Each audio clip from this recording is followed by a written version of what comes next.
Bonjour, bienvenue et bonne écoute. Anaérobie. Un souffle d'air s'impose. Les mentions suivantes, dictature de la foi, foi à vendre ou commerce de la foi, s'entendent de plus en plus souvent un peu partout. Cela interpelle, car il faut creuser profond pour attaquer la foi. On se prend à penser que des réformes, découlant de réflexions profondes, se font jour. Alors on s'interroge également, on va plus loin, ne prenant rien pour argent comptant. Cela me concerne-t-il ? Quelle partie va être modifiée ? Comment va-t-on appliquer ces changements ? Qu'en est-il pour le corps religieux ? De quelle foi parle-t-on ? Celle interdite, réservée aux élus ? Celle qui, d'officieuse, plus spirituelle que liturgique, est considérée comme une secte en son temps par l'impérator, s'est imposée comme officielle dès lors que son succès grandissant fit miroiter l'or dans l'esprit des patriarches patriciens ? Celle des terres arides ? Celle des soleils lointains ? Celle du milieu du monde ? Apparemment non. Cela ne concernerait pas les dogmes établis, accrédités, conseillés. Non, ce serait la recherche de la foi ou d'une certaine forme de paix mentale, en dehors de ces dogmes, qui serait en cause. Une chasse aux sorcières en règle serait-elle en passe d'être réactualisée ? Qu'en est-il alors de la liberté de culte et de conscience ? Croire serait-il en passe d'être réglementé ? La liberté spirituelle serait-elle dangereuse ? Il est mis en avant le fait que beaucoup de charlatans profitent de ces créneaux parallèles pour escroquer les simples gens ou pire.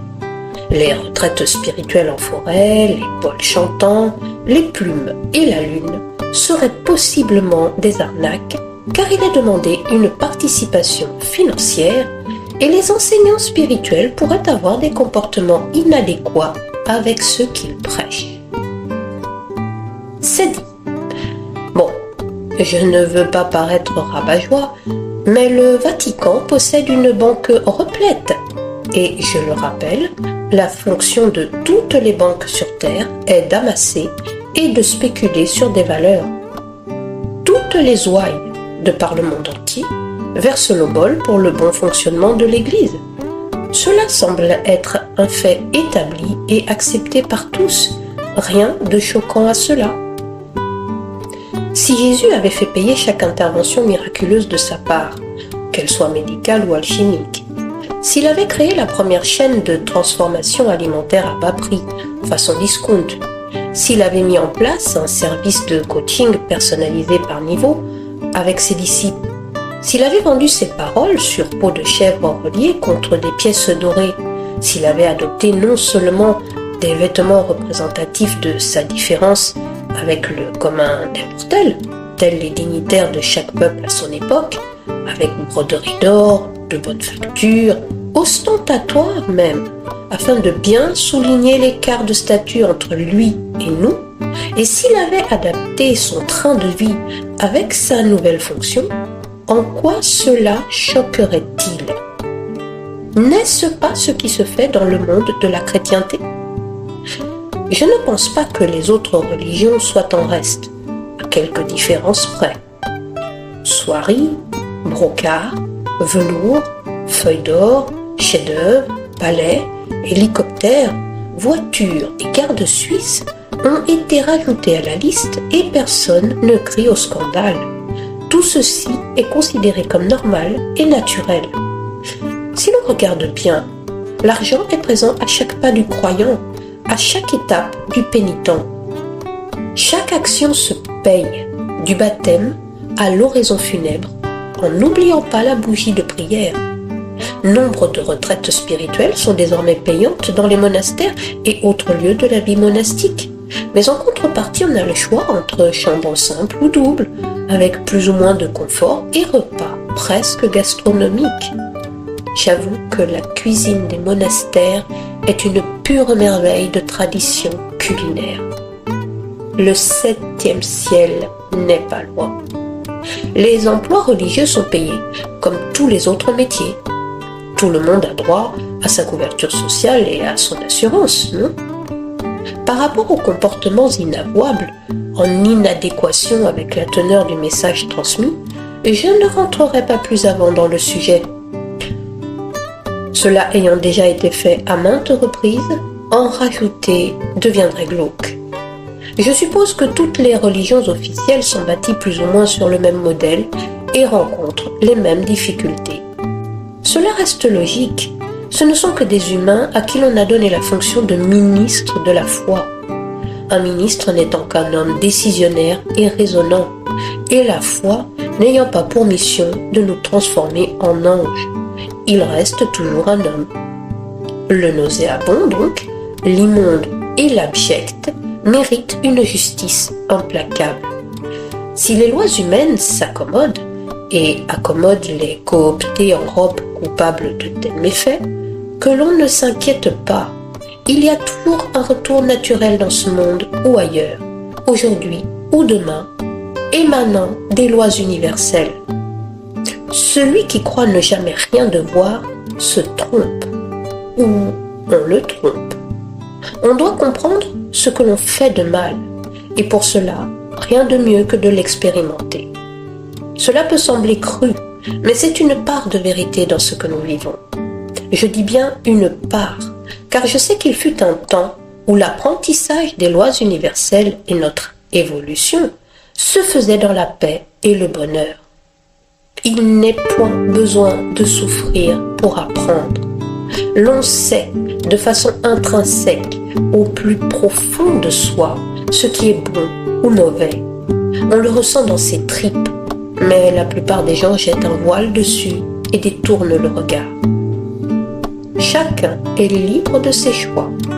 On a donc le choix d'agir par l'esprit aussi en cas d'injustice. En visualisant le déroulé de l'action et surtout la finalité de celle-ci, on crée le rendu d'une justice et on la voit s'appliquer. Il ne faut jamais oublier que le tout est esprit, l'univers est mental. Il faut cependant être conscient que cela peut occasionner un choc en retour. De plus, si une émotion trop vive, non maîtrisée, négative, se mêle à la construction mentale de cette demande, les suites peuvent être désastreuses. Être prêt à l'accepter fait partie du jeu. On est responsable de ce que l'on crée. Il ne faut jamais l'oublier. Nuire est impossible. Si l'on tient compte de cela, on peut tout faire. On peut demander à la création, avec la puissance d'une rage folle, je dis bien la puissance, donc la fréquence d'une rage folle, que justice soit rendue.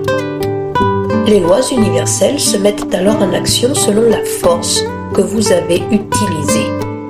C'est pour cela que l'amour doit être le coreligionnaire de la justice. La puissance de l'amour est égale à celle de la haine et supérieure quand elle est comprise et appliquée dans sa forme la plus pure. Elle est plus longue à appréhender, mais il vaut mieux investir sur le long terme que sur le court, qui est certes plus rapide, mais moins efficace. Une fois que l'on tient la fréquence, il suffit juste d'y incruster la pensée, positive ou négative, que l'on désire. Je conseille positive, et même dans ce cas, totalement maîtrisée. L'application des deux idéaux, amour et justice simultanément, permet l'apparition d'un juste milieu, d'une équité valable pour tous. Étrangement, allez savoir pourquoi, cette forme de justice est beaucoup plus impactante dans la vie et l'esprit de celui qui la reçoit que la terrestre. La vérité tranche à vif dans l'âme, et celle-ci n'est pas prête pour cela sur terre.